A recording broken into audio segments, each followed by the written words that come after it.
एक समय की बात है। एक जंगल में एक शेरनी अपने बच्चे के साथ रहती थी। एक दिन शेरनी जब सो रही थी तभी उसका बच्चा जंगल में अकेले खेलने के लिए चला गया। जंगल में उसे उसका ध्यान भटकाने वाली बहुत सी चीजें दिखाई दी। उसने सोचा कि इस जंगल को थोड़ा और अच्छे से जाना जाए और ये पता किया जाए कि दुनिया कितनी बड़ी है।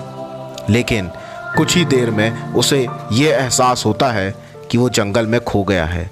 उसे अपने घर जाने का रास्ता याद ही नहीं आ रहा था। अब शेर का बच्चा यहाँ वहाँ बेचैन होकर अपनी माँ को पुकारता हुआ भागने लगा, लेकिन किसी ने भी उसकी पुकार नहीं सुनी। अब उसके समझ में कुछ नहीं आ रहा था।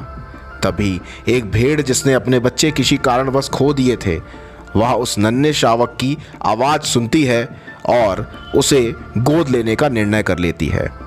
अब भेड़ बहुत खुश थी। नन्हे शावक से वो बहुत प्यार करने लगी।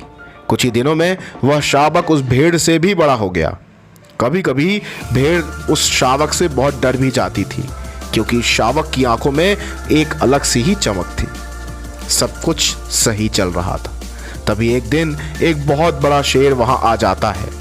शेर की दहाड़ से सारा जंगल डर जाता है।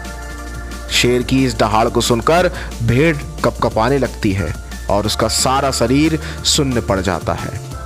लेकिन जैसे ही ये दहाड़ वो शावक सुनता है, शावक जोर से दहाड़ मारता है और दूसरा शेर वहां से डरकर भाग जाता है।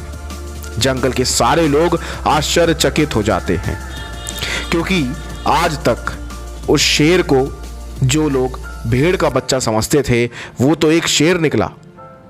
उसके अंदर इतनी शक्तियां थी जिसका एहसास उसे खुद भी नहीं था। वह शावक जो अपने आप को भेड़ का बच्चा अब तक समझता आया था, वह शेर बन चुका था। उसने अपनी शक्तियों को पहचान लिया था। इसी तरीके से हम सब के अंदर भी एक सोता हुआ शेर छुपा है। जरूरत है तो बस उसे जगाने की। हमेशा याद रखना, मुसीबत सब पर आती है। कोई बिखर जाता है और कोई निखर जाता है।